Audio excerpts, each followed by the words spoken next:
আর এবার এক ফোনে বাংলায় চুঁচুড়ার ইমামবাড়ার দিকে নজর রাখতে হচ্ছে। চুঁচুড়া ইমামবাড়া হাসপাতালে সেখানে নার্স বিক্ষোভ।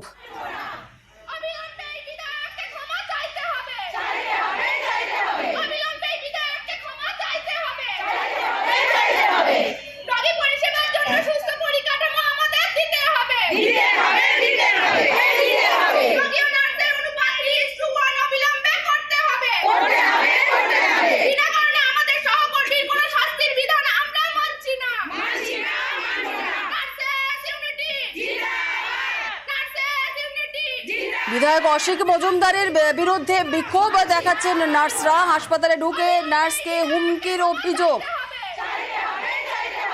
আমাদের প্রতিনিধি রানা কর্মকার আমাদের সঙ্গে রয়েছে, সরাসরি চলে যাব রানার কাছে। রানা, ঠিক কি অভিযোগ করা হচ্ছে, কি তাদের দাবি দাওয়া নার্সদের, কেন তারা বিক্ষোভ দেখাচ্ছেন?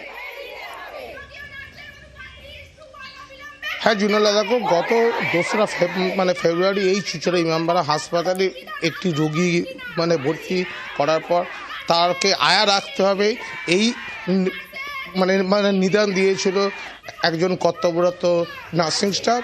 তারপরেই সেই অভিযোগ পেয়ে তার হাতে স্যালাইন খুলে দেওয়া হয়। সেই অভিযোগ পেয়ে বিধায়ক অসিত মজুমদার রাত্রেবেলায় যান হাসপাতালে, গিয়ে সুপারকে তিনি তির্যক ভাষায় কটাক্ষ করেন এবং পাশাপাশি তিনি ওই ওয়ার্ডও যান।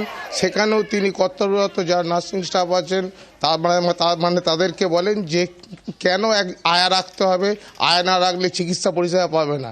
এরপরেই কিন্তু গতকাল এই নার্সিং স্টাফরা যারা চুঁচুড়া হাসপাতালের নার্সেস ইউনিটের পক্ষ থেকে তারা কিন্তু গতকাল বিকেলে তারা সুপারকে ঘিরে বিক্ষোভ দেখায়। তাদের দাবি হচ্ছে অবিলম্বে বিধায়ককে ক্ষমা চাইতে হবে। রাতের বেলা যেভাবে বিধায়ক তার দলবল নিয়ে এসে এই হাসপাতালে আমরা যারা মহিলা কর্মীরা রয়েছি, এত কর্মী রুগীকে পরিষেবা দিই, সেখানে আমাদের এইভাবে যে অপমানমূলক কথাবার্তা বলেছে এর আমরা প্রতিবাদ করছি। এরপরেই কিন্তু এই যে নার্সেস ইউনিটের পক্ষ থেকে যখন সুপারকে ঘেরাও করে বিক্ষোভ দেখা, হাতে প্ল্যাকার্ড এবং বুকে কালো ব্যাচও ছিল। পাশাপাশি যে সুপার জানিয়েছেন যে আপনাদের যে বিক্ষোভের যে অভিযোগ সেটা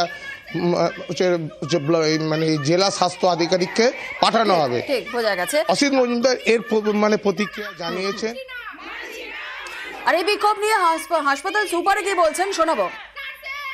2 তারিখে একটা আনওয়ান্টেড একটা ঘটনা ঘটেছিল, তার প্রতিবাদ ওরা জানাতে এসেছিল। না, আপনাকে তো ওরা বিভিন্ন দাবির কথা বললো। হ্যাঁ, সেটা আমি সিএমএসকে বলে দিয়েছি, সিএমএস কাছে ওরা যাচ্ছেন। বিধায়ককে ক্ষমা চাইতে হবে বলে দাবি নার্স সংগঠনে, যদিও অভিযোগ মানতে নারাজ বিধায়ক।